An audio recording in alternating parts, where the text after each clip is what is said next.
اعوذ باللہ من الشیطان الرجیم بسم اللہ الرحمن الرحیم۔ عزیزان مان، آج دسمبر 1981 کی 18 تاریخ ہے اور درس قرآن کریم کا آغاز سورہ الاحقاف کی آیت 24 سے ہو رہا ہے، 46/24۔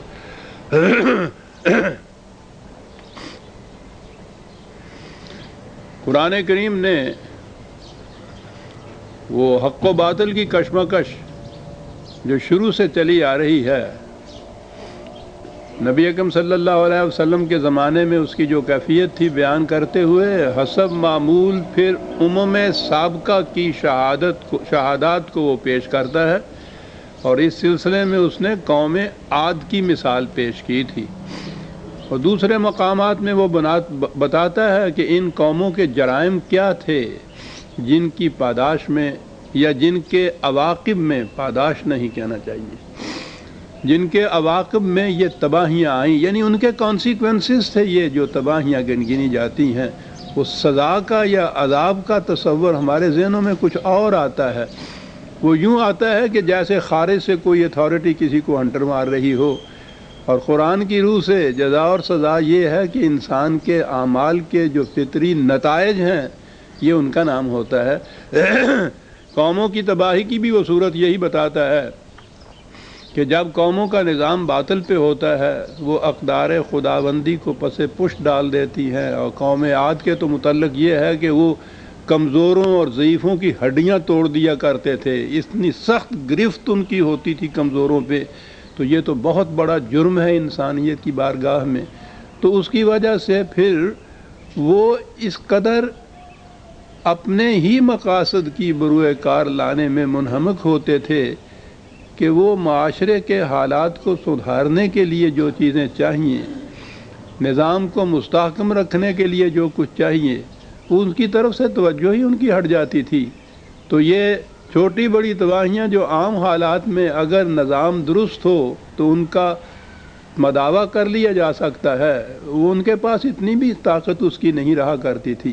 یہ چیزیں آتی تو تھیں یہی جس طرح فطرت کے قاعدے کے مطابق آتی ہیں، سیلاب آتے ہیں، آندھیاں آتی ہیں، زلزلے آتے ہیں، لیکن ان قوموں میں جن میں پھر اس کی یا تو صلاحیت نہیں رہتی تھی یا وہ ادھر توجہ نہیں دیتے تھے، تو یہ چیزیں تباہی ان کو لے آتی تھی۔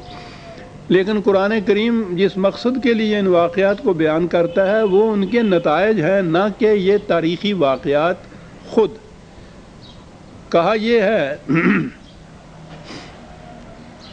قوم عاد کے متعلق، فَلَمَّا رَآهُ عَارِضًا مُسْتَقْبِلَ أَوْدِيَتِهِمْ قَالُوا هَذَا عَارِضٌ مُمْطِرُنَا بَلْ هُوَ مَا اسْتَعْجَلْتُمْ بِهِ رِيحٌ فِيهَا عَذَابٌ أَلِيمٌ تُدَمِّرُ كُلَّ شَيْءٍ بِأَمْرِ رَبِّهَا فَأَصْبَحُوا لَا يُرَىٰ إِلَّا مَسَاكِنُهُمْ كَذَٰلِكَ نَجْزِي الْقَوْمَ الْمُجْرِمِينَ۔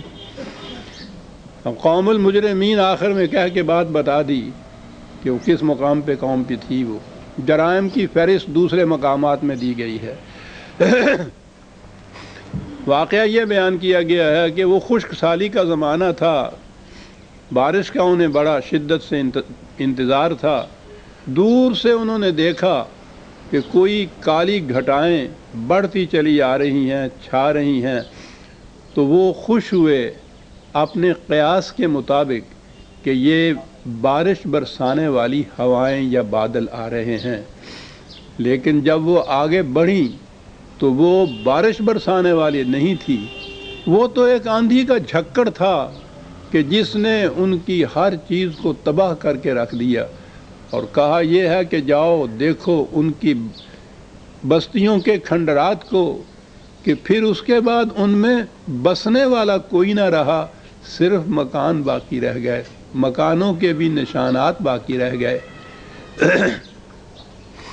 وہ یہ ہمارے ہاں ریونیو والوں کے ہاں ایک اصطلاح ہوتی ہے، وہ دے بے چراغ، تو اس کے معنی ہوتا ہے ویران قصبہ، ویران گاؤں کہ جس میں آبادی نہ ہو، وہاں کاش نہ ہوتی ہو۔ بے چراغ بہت اچھی اصطلاح ہے کہ جس میں دیا نہ جلتا ہو، تو دیا تو جلتا ہے جہاں انسانوں کی آبادی ہوتی ہے۔ تو یہ قرآن کہتا ہے کہ پھر یوں تم دیکھو کہ ان کے مکانوں کے کھنڈرات تو رہ گئے، لیکن ان میں بسنے والا کوئی نہ رہا۔ پھر اس کے بعد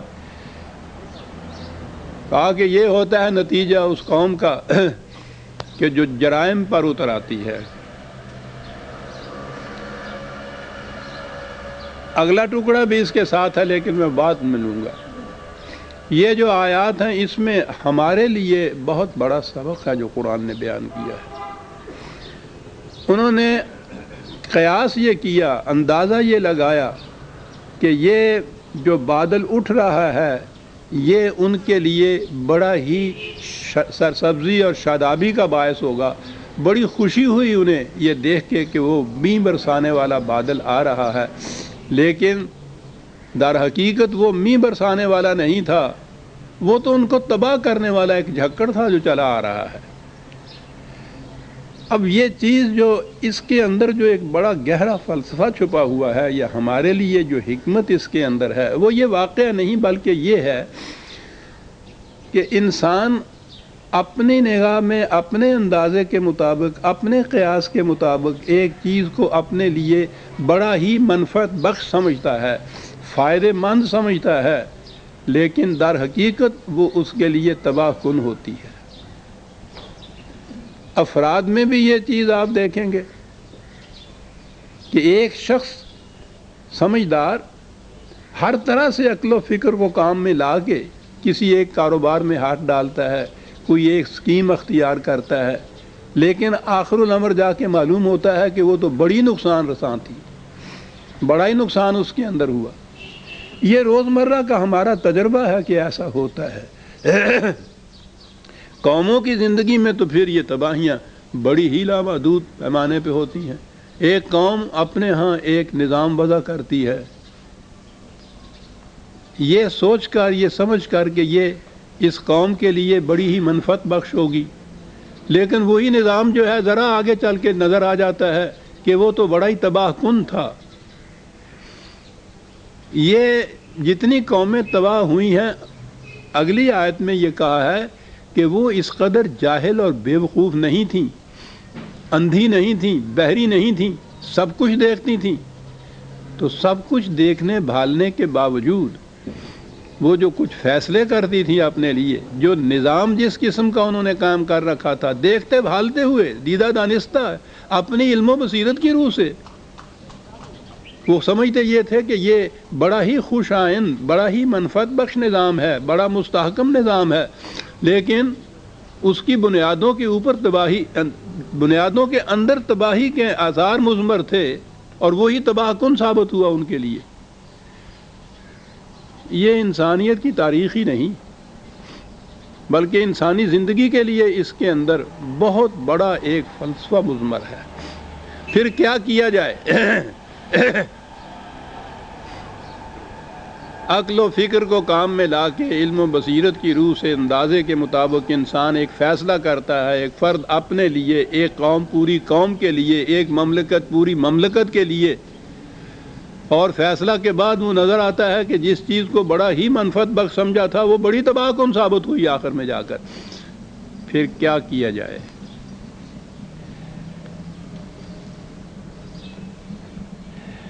میں سمجھتا ہوں کہ اگلی آیت بھی سامنے لے آئی تو پھر اس کے مفہوم کو سمجھنے میں زیادہ آسانی رہے گی۔ وَلَقَدْ مَكَّنَّاهُمْ فِي مَاءٍ مَّكَّنَّاكُمْ فِيهِ، ان کو اتنا تمکن حاصل تھا، اتنی بڑی مملکت تھی ان کی، اسٹیبلشڈ مملکت تھی ان کی، بڑی بنیادیں ان کی مضبوط تھیں۔ کہا کہ ایسی وہ مضبوط محکم مملکت کی مالک وہ قوم تھیں کہ اے قوم مخاطب یا قوم قریش یا حضور کے زمانے کے جو لوگ تھے، کہا تمہیں بھی وہ تمکن حاصل نہیں جو تمکن انہیں حاصل تھا۔ تو پہلی چیز تو یہ ہوئی کہ کوئی کمزور سی قوم یا مملکت نہیں تھی، بڑی مستحکم، بڑی ہی مضبوط مملکت تھی ان کی، تمکن حاصل تھا ان کو۔ اور اس کے بعد یہ کہ کوئی بیوقوفوں کی قوم نہیں تھی۔ جعلنا لهم سمعا وابصارا وافئدہ،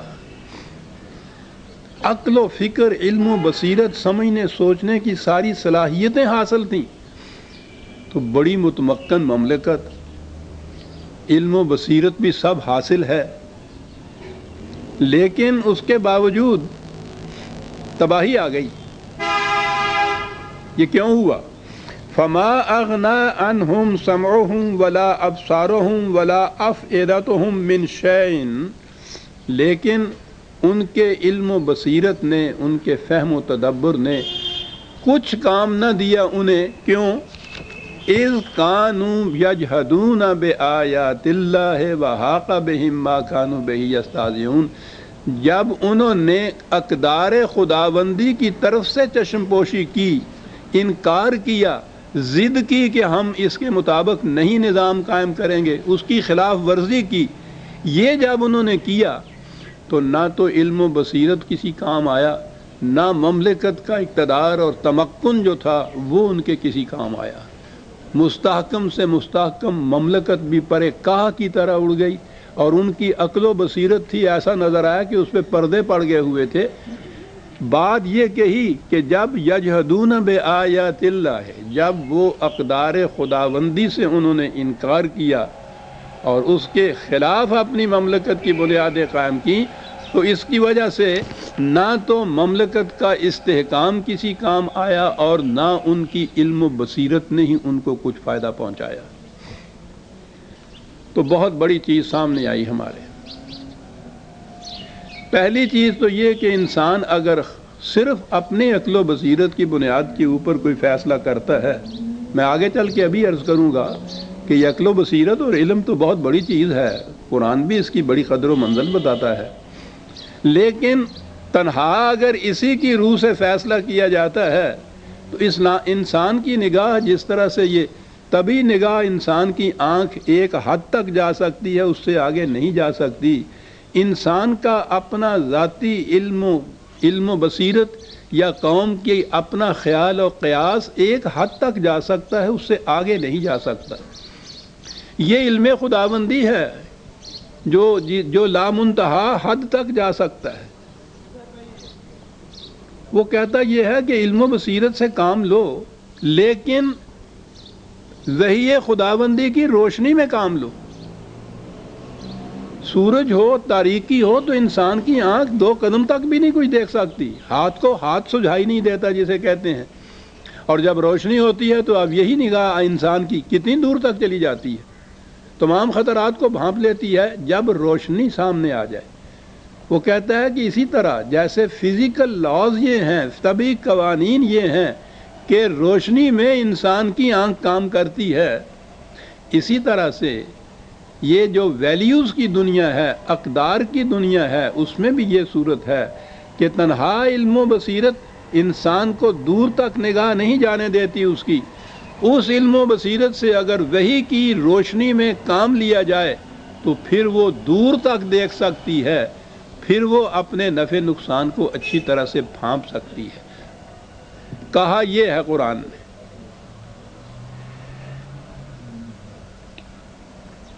میں سمجھتا ہوں قرآن کریم نے پہلے اسی کی آیت کو لیں، پھر ہم اس کی تشریح میں دیکھیں گے۔ اقبال نے بڑی عمدگی سے تشریح کی ہے۔ 2/216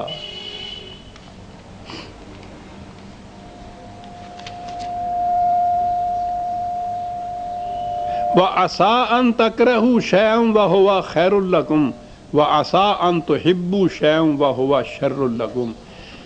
صرف تنہا اپنی عقل سے فیصلہ کرو گے تو ہو سکتا ہے کہ ایک چیز تمہیں بظاہر بڑی ہی قابل نفرت نظر آئے، ایسی نظر آئے جس سے تمہاری طبیعت ابا کرے، لیکن در حقیقت وہ تمہارے لیے بڑی منفعت بخش ہو۔ اور ایک شے جس کے تم اوپر فریفتہ ہوتے چلے جاتے ہو، مرتے جاتے ہو، جس کے لیے ہو سکتا ہے کہ وہی تمہاری موت کا باعث ہو۔ تمہاری آنکھ دور تک نہیں دیکھ سکتی۔ کہا کہ وحی کی روشنی میں دیکھو ان چیزوں کو، پھر ہر شے کی حقیقت تمہارے سامنے آ جائے گی۔ ایک ظواہر ہوتا ہے، بظاہر ایک چیز آپ کو نظر آتی ہے، بڑی خوشنما نظر آتی ہے، اور در حقیقت آپ کے لیے تباہی کا موجب ہوتی ہے۔ وہ مصری نہیں ہوتی، سنکھیا پیسا ہوا ہوتا ہے۔ تو کہا کہ یہ اس لیے تنہا اس چیز کے اوپر انحصار نہ کرو کہ تمہاری علم و بصیرت نے کیا فیصلہ کیا ہے۔ یہاں اب آئیے، اہم سوال آ گیا۔ ایک نظام ہے جو اس وقت ساری دنیا میں چلا جا رہا ہے، وہ نظام ہے جس کو سیکولرزم کہتے ہیں۔ لفظ بڑا عام ہے، جیسا کہ میں اکثر کہا کرتا ہوں، ان اصطلاحات کے معانی کو جب تک سمجھ نہ لیا جائے یا متعین نہ کر لیا جائے، ڈیفائن نہ کر لیا جائے، بات سمجھ میں نہیں آتی۔ بڑے باتیں چل رہی ہیں، جھگڑے چل رہے ہیں، سیکولرزم صاحب، اسلام بھی سیکولر ہے جی، اور سیکولرزم میں کیا خرابی ہے جی، سیکولرزم ہوتا کیا ہے یہ کوئی نہیں بتاتا۔ قرآن یہ بتاتا ہے کہ صرف انسان کی اپنی عقل و بصیرت اور علم کو فیصلہ کن چیز سمجھ لینا، اسی کے مطابق فیصلے کرنا، اور کوئی ایسی حد نہ باندھنا کہ جس کے اندر رہتے ہوئے وہ فیصلے کیے جائیں۔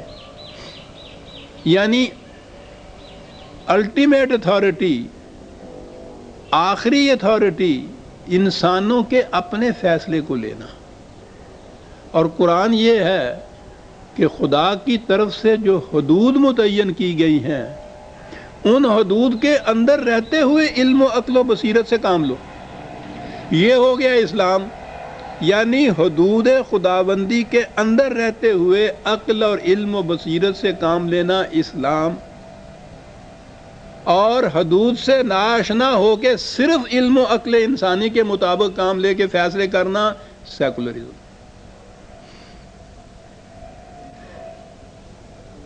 عقل و علم و بصیرت تو ساری اسلام کے اندر بھی، ابھی یہ قرآن نے جو کہا ہے میں بھی عرض کروں گا، وہ تو صاحب دو لفظوں میں بات ساری کہہ جاتا ہے۔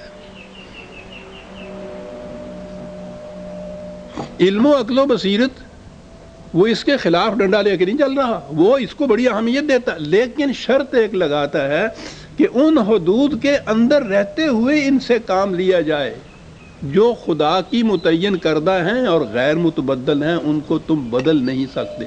وہ جو میں مثال دیا کرتا ہوں، آج کل وہ بہت ہاکی کے میچ کا سامنے آ رہے ہیں نا، تو کیا ہوتے ہیں یہ میچ؟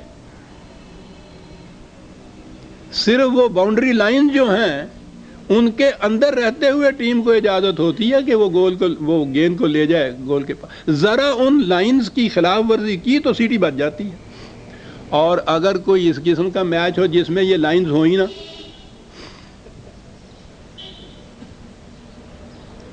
تو سیکولرزم وہ میچ ہے جس میں یہ حدود کی باؤنڈری لائنز نہیں ہوتی اور دو ٹیمیں ہوتی ہیں اس کے اندر ہاکی سٹک لیے ہوئے، تو پھر ہوتا کیا ہے جو کچھ دنیا میں ہو رہا؟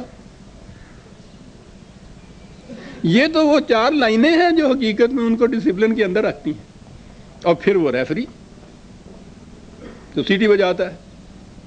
یہ ہے اسلامی نظام، حدود خداوندی جو غیر متبدل ہیں، ایک مرکزی اتھارٹی جو ریفری کا کام دیتی ہے، اس کے اندر ٹیمیں، اور سیکولرزم ہے یہ باؤنڈری لائن اٹھائی ہوئی اور ٹیمیں اندر اس کے ہاکی سٹیک کی نہیں، پھر وہ ایٹم بم بھی ساتھ لیے ہوئے چلی آ رہی ہوتی ہیں۔ تو ظاہر ہے کتنی عظیم حقیقت ہے جو قرآن کہہ جاتا ہے کہ وہ تباہ اس لیے ہوئیں، عقل اور بصیرت اور علم و تدبر وہ سب کچھ رکھتی تھیں، لیکن وہ باؤنڈری لائنز ان کے پاس نہیں تھی،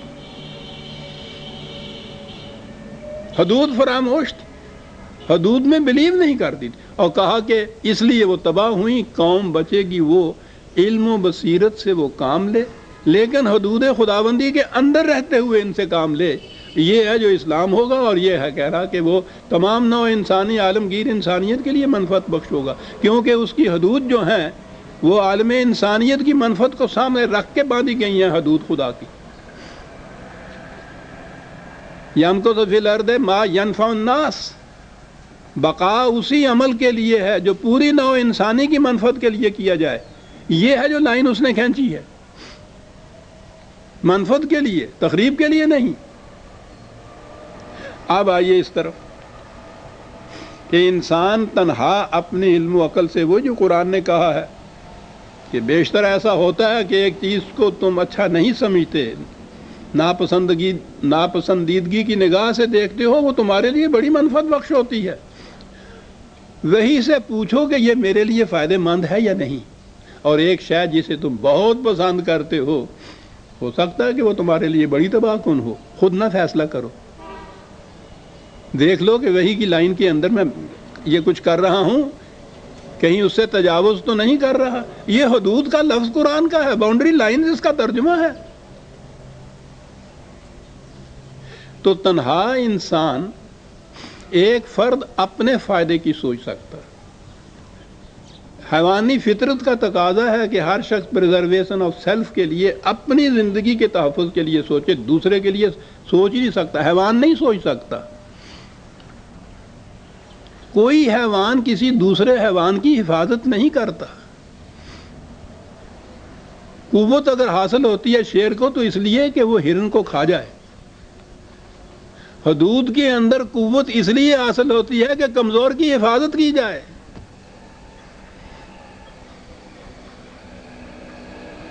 یہ ہے حدود سے مطلب۔ اس لیے کہا یہ کہ انسان یا قوم یا فرد اگر ان حدود کی طرف سے آنکھیں بند کر کے از خود فیصلے کرے گا تو وہ فرد کے لیے بھی تباہی کا موجب ہو سکتی ہے، قوم کے لیے بھی، نوع انسانی کے لیے بھی،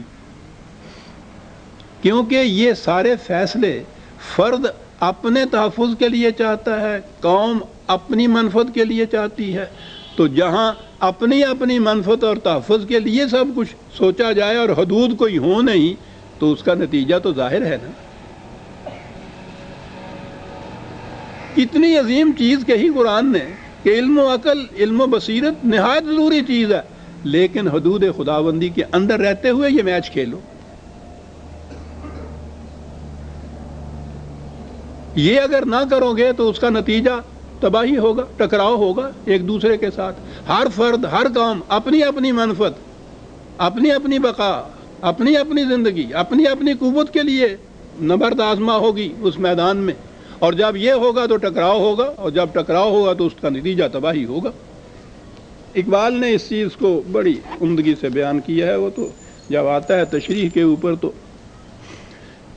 یہ ہے مصنوعی ان کی پس سے باید کرد اے اقوام شرق۔ بات مصرع یہاں سے شروع کرتا ہے، آدمی اندر جہان خیر و شر، کم شناست نفع خود را از ضرر۔ اس دنیا میں جہاں نقصان اور فائدے کی ساری چیزیں بکھری ہوئی ہیں، تنہا اپنی عقل کی روح سے وہ فیصلہ کرتا ہے تو نہیں پہچان سکتا کہ اس کے لیے فی الحقیقت نفع کا، منفعت کا باعث کیا چیز ہے اور اس کے لیے تباہی کا باعث کیا چیز ہے۔ آج خود نہیں یہ کر سکتا۔ یہاں یہ تو دیا اس نے اصول، میں آگے عرض کروں گا کہ پھر وہ کیا کہتا ہے، لیکن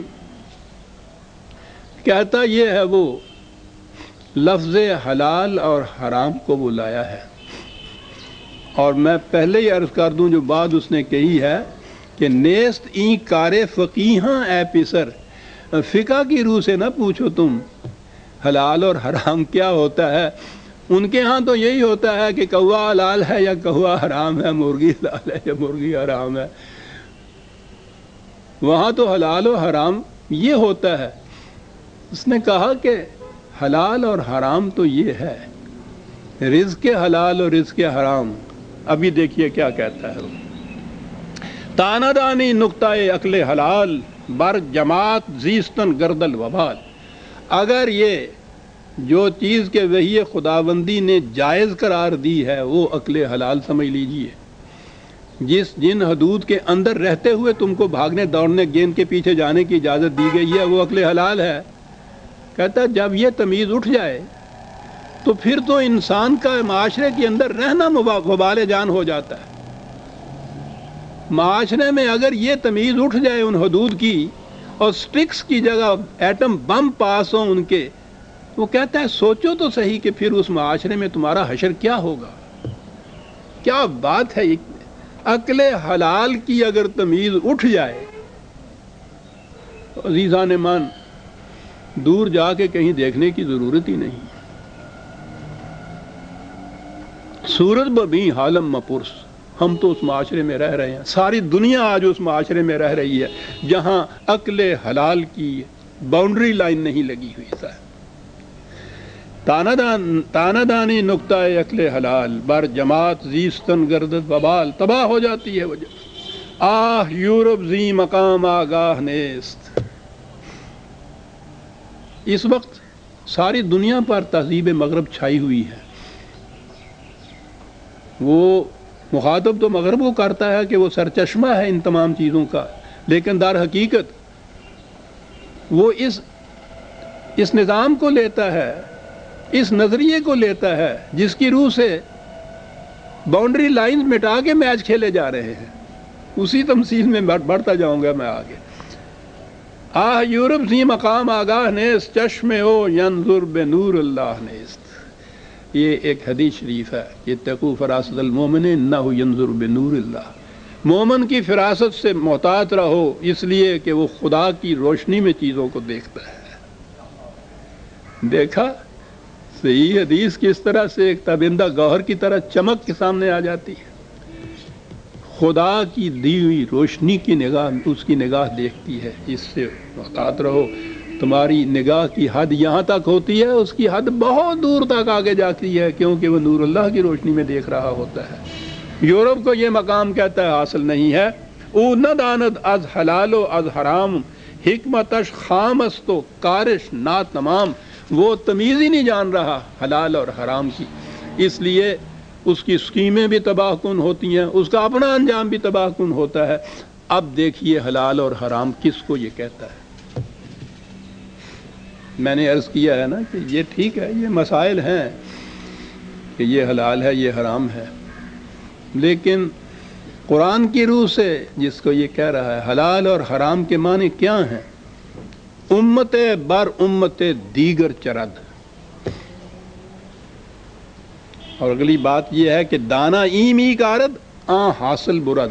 یہ نظام کہ محنت کوئی کرے اور محنت کا حاصل کوئی دوسرا لے جائے، کہتا ہے یہ ہے حرام اور حلال۔ حلال تو یہ تھا کہ جو محنت کرے وہ اس حاصل کو لے جائے، حرام یہ ہے کہ محنت کوئی کرے اور لے جائے دوسرا، جو وہ لے گیا ہے وہ حرام ہے۔ کہتا آج فرد کی بات نہیں، امتوں کی، قوموں کی بات بھی یہ ہے کہ ہر قوم دوسری قوم کی کھیتی کے اوپر چلتی ہے۔ سیاست اور اقتصادات حاضلہ اس کے اوپر جن کی نگاہیں ہیں وہ جانتے ہیں کس طریقے سے یہ بڑی استبداد والی قومیں، سپر پاور جن کو کہتے ہیں، یہ دنیا کی دوسری جو کمزور قومیں ہیں ان کے خون کا آخری قطرہ تک کیسے نچوڑ کے لے جاتی ہیں۔ امت بر امت دیگر چرد۔ یہ سپر پاورز کی قومیں غریبوں کی کھیتیوں کے اوپر چڑھ کے موٹی ہوتی ہیں۔ دانا ایم ای کارد آن حاصل برد۔ کاش یہ کرتا ہے اور جو فصل ہے اس کو وہ لے جاتا ہے، کہتا ہے یہ ہے حرام اور حلال۔ آپ نے دیکھا کہاں تک چلی گئی بات۔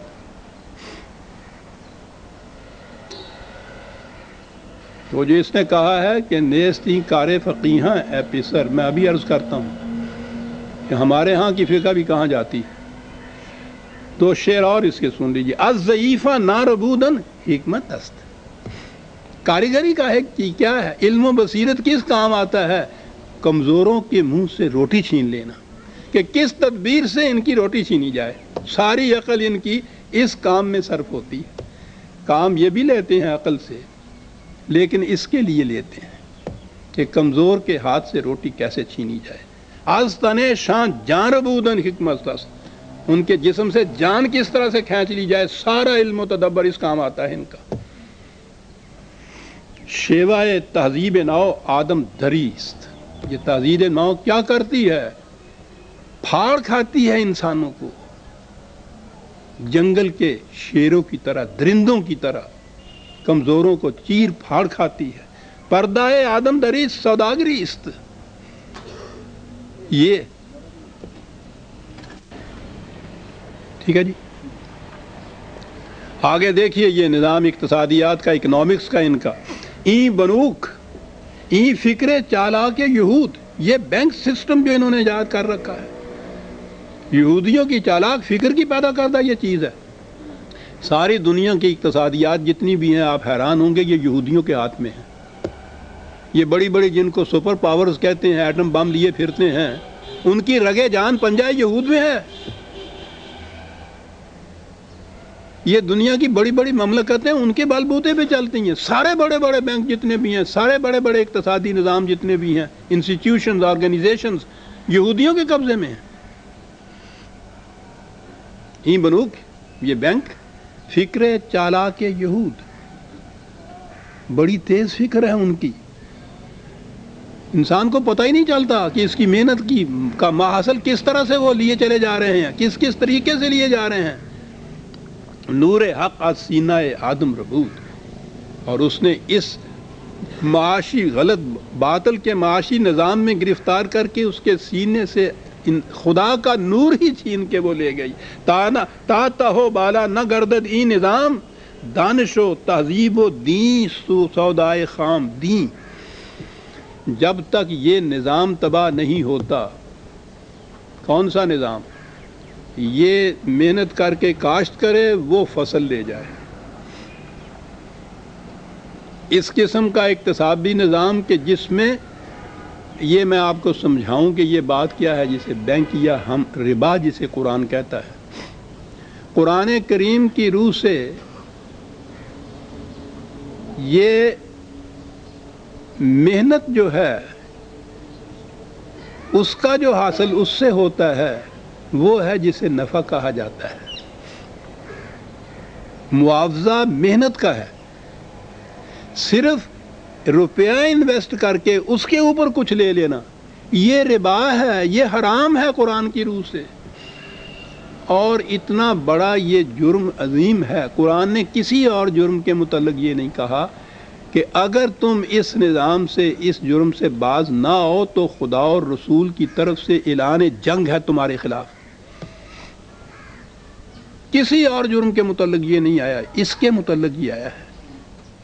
اور یہی ایک چیز ہے، یعنی محنت ایک شخص کرتا ہے اس سے تو اس کو کچھ معاوضے کا حق حاصل ہے۔ ایک شخص کسی طرح سے روپیہ اکٹھا کر لیتا ہے اور بیٹھا ہوا ہے اور اس کا روپیہ اس کو لیے چلا آ رہا ہے منفعت، تو یہ کہاں سے لیے چلی آ رہی ہے؟ یہ روپیہ ڈھیر جو لگا ہوا ہے یہ کہیں کدال تو مارتا نہیں، محنت تو کرتا نہیں، یہ ڈھیر روپے کا یہ کیسے شام کو یہ 100 روپیہ اس کے اوپر بڑھ جاتا ہے؟ بچے تو دیتا نہیں۔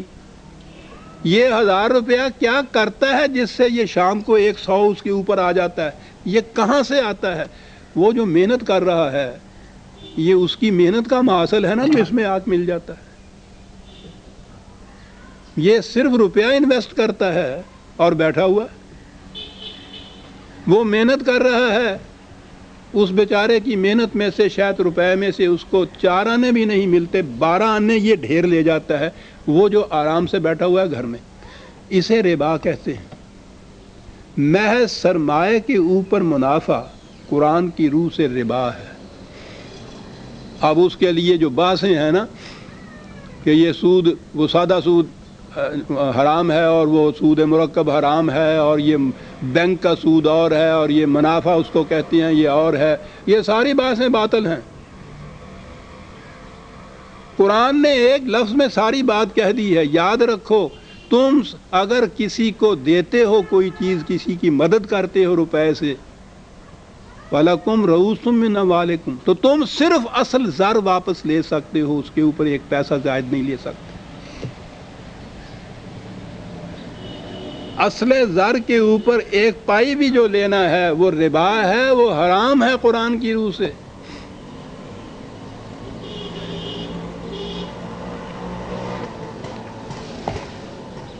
اب آئیے آگے۔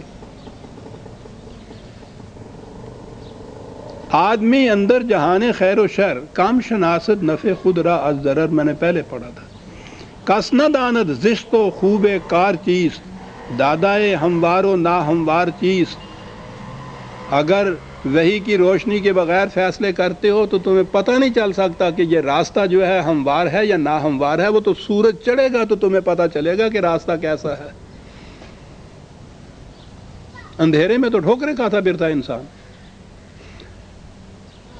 گر جہاں داند حرامش را حرام، جس چیز کو وہی نے حرام کیا ہے، اگر انسانیت بلکہ دنیا اس کے حرام کو حرام سمجھ لے تا قیامت پختہ ماند ای نظام، تو یہ نظام قیامت تک مستحکم رہے گا اگر اس کے حرام کیے ہوئے کو حرام سمجھ لے. تو ابھی عرض کروں گا وہ میں جو جس چیز کے لیے لایا تھا میں یہاں، وہ اگلا مصرع ہے کہ نیست این کار فقیہاں اے پسر،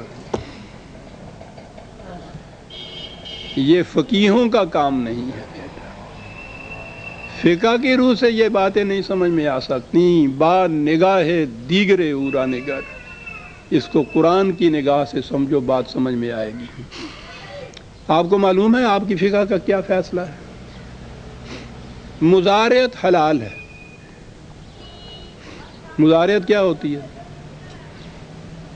آپ کی زمین، پہلی چیز تو یہی چیز کہ وہ آپ کی زمین کیسے؟ وہ قرآن تو ارض اللہ کہتا ہے ساری زمین کو، خدا کی زمین. وہ کہتا ہے اس میں اگر ملکیت کا حق کسی کو دیتے ہو اندادم من دولنا، خدا کے شریک بناتے ہو تم اس کو. تو پہلی بات ہی یہ ہے. یہیں سے بات شروع ہوئی. جو ہی آپ نے اس کی زمین اور اس کی زمین کہہ دیا، یہ تو خدا کے ساتھ شرکت ہے. اس نے یہ ساری زمین نو انسانی کے سرچشمہ رزق قرار دیا ہے اس کو. اس سے انسانیت کی پرورش کا سامان پیدا ہوتا ہے. یہ کسی کی ملکیت کی بات نہیں ہے اس میں. پہلی چیز تو قرآن کی روح سے یہ ہوئی. فقہ آپ کی صاحب لا منتہا درجے تک کے لیے جتنے بھی جس کی زمین کے ہیں، جس کی جی چاہے اس کو ملکیت میں اپنے لے لے، سب جائز اور حلال. کوئی حد اور نہایت ہی نہیں ہے کہ کتنی. تو زمیت تو ہو گئی، پھر ملکیت آگے. اب وہ ساری زمین جن کے اندر خود توا نہیں سکتا کی کرے، وہ دے دیتا ہے دوسروں کو کاشت کرنے کے لیے. سارا سال یہ غریب کسان محنت کرتا ہے، کاشت کرتا ہے اس زمین میں. اس زمین کی آدھی فصل جو ہے وہ لے جاتا ہے جس کو کہتے ہیں جس کی زمین تھی، اور اس کی محنت کا صرف اس کو آدھا محاصل ملتا ہے. اور اگر ٹھیکے پہ دی ہوئی ہے تو وہ تو اس سے بھی زیادہ ظلم ہے. ٹھیکے کا روپیہ اس نے بہرحال اس کو دینا ہے، خواہ اس کی فصل سے اتنے پیسے اس کو ملے ہیں یا نہیں ملے. میں تو شروع میں گاؤں کا ہی رہنے والا ہوں. کاشتکار کے بچے بھوکے مر جاتے تھے سال کے بعد اگر فصل نہیں ہوتی تھی. ٹھیکہ دینا ہوتا تھا اس نے ذمہ دار کو، وہ پورا کر کا قرضہ اٹھا کے پورا کرتا تھا. کیوں؟ دانا ای می کار داں حاصل برد. یہ ہے نا وہی چیز. کاشت یہ کرتا ہے، فصل وہ لے جاتا ہے. آپ کی فقہ اس کو مزارعت کہتی ہے اور یہ اس کی روح سے حلال ہے.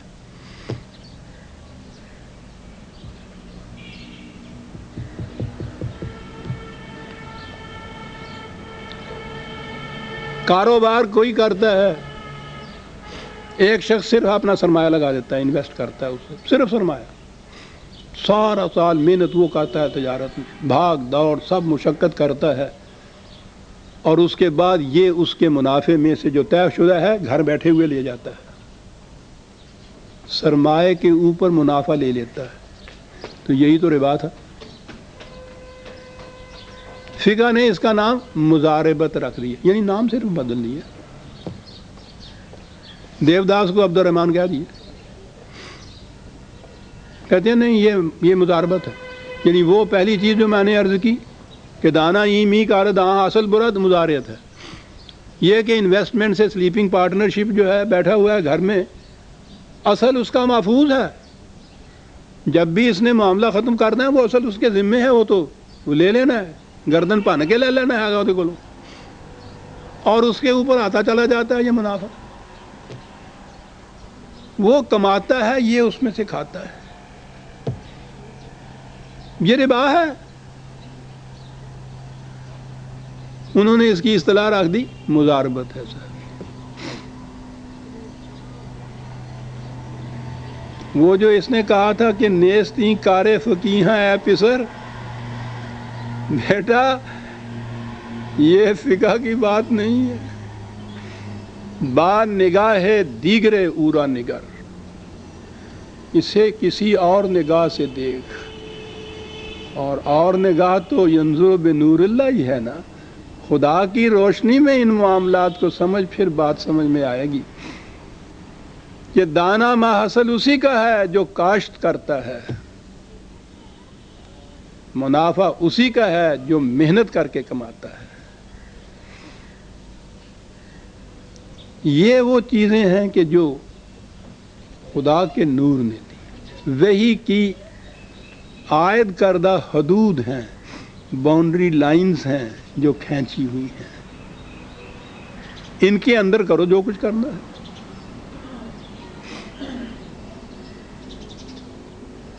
جتنی محنت جی چاہے کرو اپنی زمین کے اوپر. جو محنت تم کرو گے اس محنت کا محصول تمہارا ہوگا، کوئی دوسرا اس میں شریک نہیں ہو سکتا.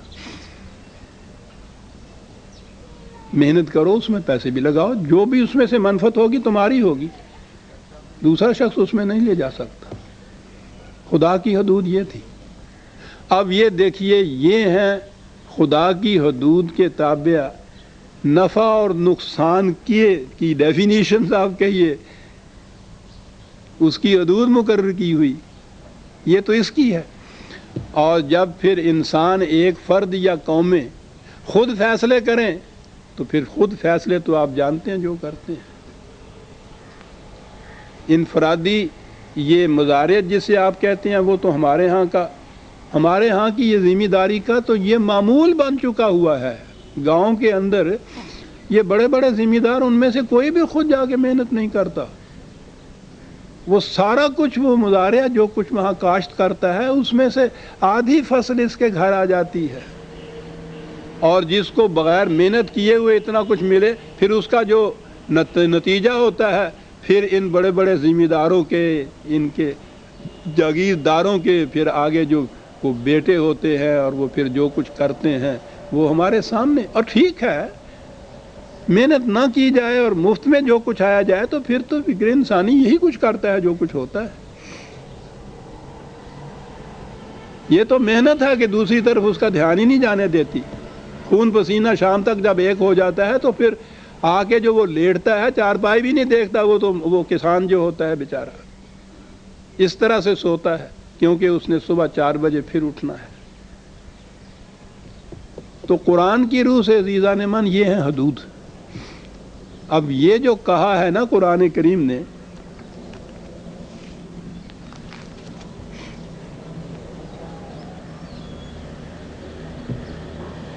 کہ وہ تباہ اس لیے ہوئی قومیں، یہ نہیں تھا کہ ان کی مملکت کمزور تھی، یہ نہیں تھا کہ علم و بصیرت ان کے پاس نہیں تھی.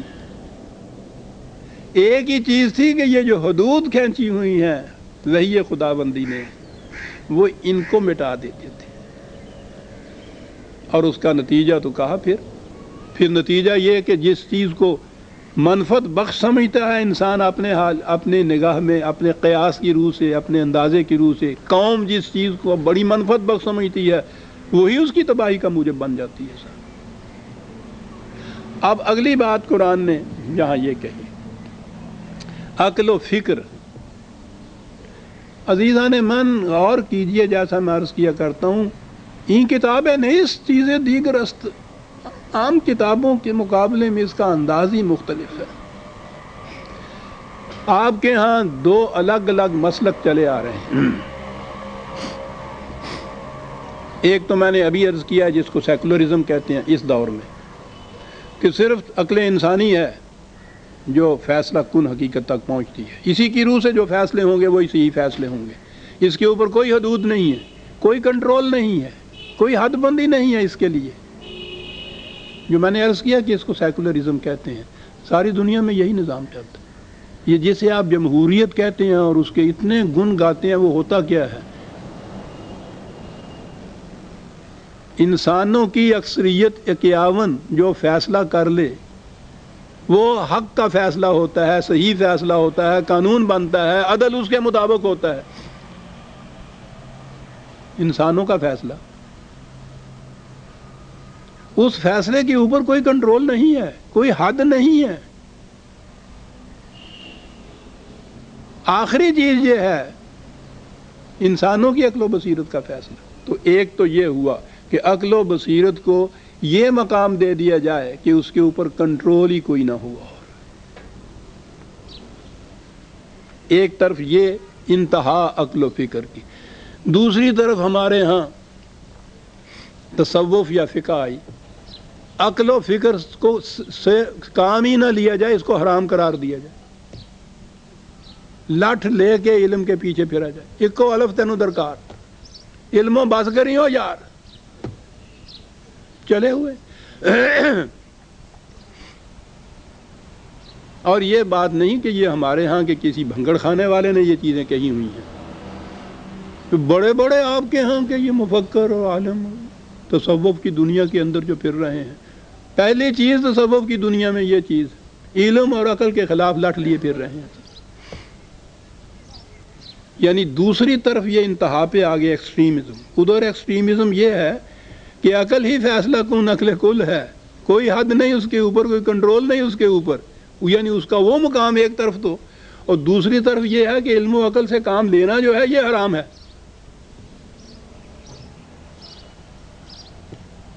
کار استدلالیاں چوبیں ہوا، کار چوبیں سخت بے تمکین ہوا.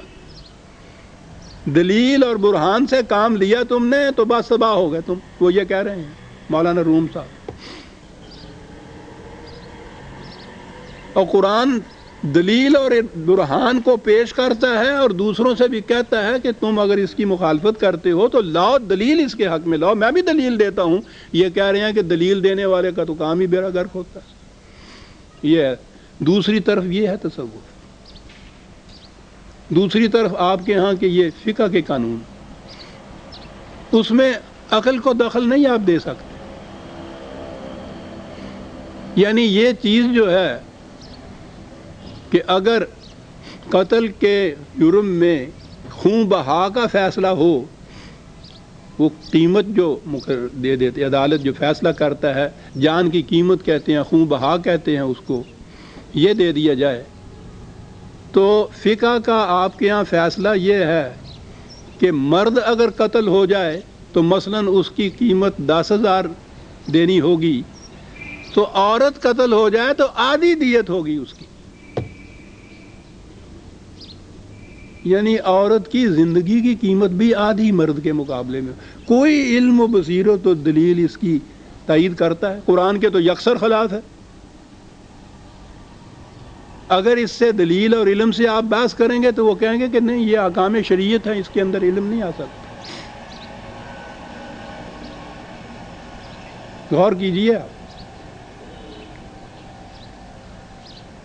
یعنی دونوں ہی چیزیں آپ کے ہاں جو ہیں، ایک طرف ایکسٹریمزم اتنی ہے جو مغرب کی سیکولرزم ہے کہ اس میں کوئی حد نہیں ہے بندھی ہوئی، لا انتہا درجے تک وہ عقل کو ہی دوڑاتے ہیں آخری.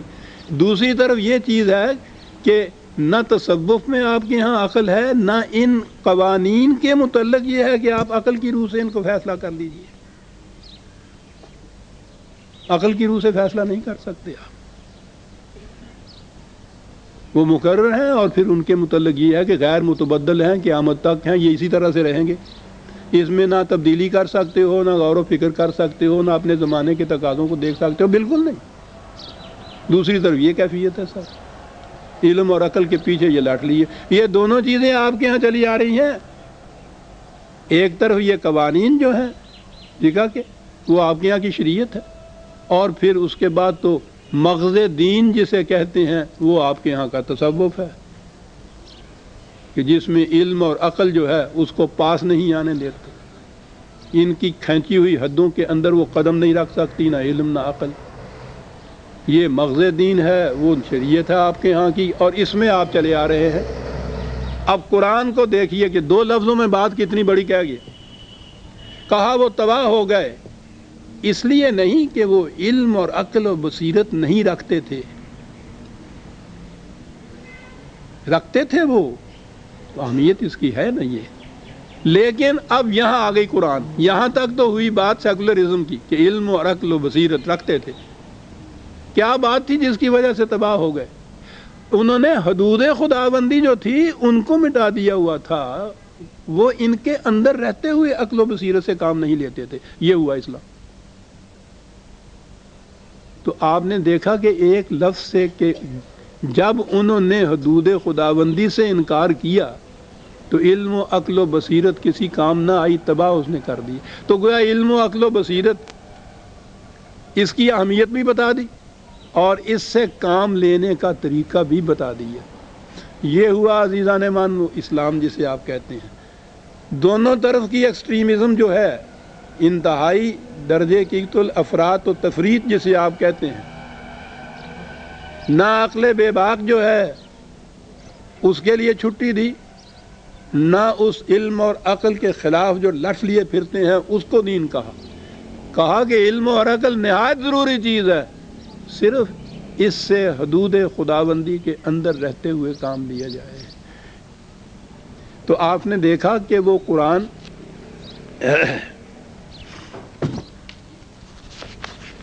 دو لفظوں کے اندر اتنے بڑا جو اہم معاملہ چلا آ رہا ہے دنیا کے اندر کہ علم و عقل سے کام کیسے لیا جائے. دونوں ایکسٹریمزم جو آپ کے ہاں کی ہے، دو لفظوں میں وہ اس کو حل کرتا ہے. یہ کہنے کہ وہ تباہ ہوئے کیوں؟ اذ کانوا یجحدون بآیات اللہ.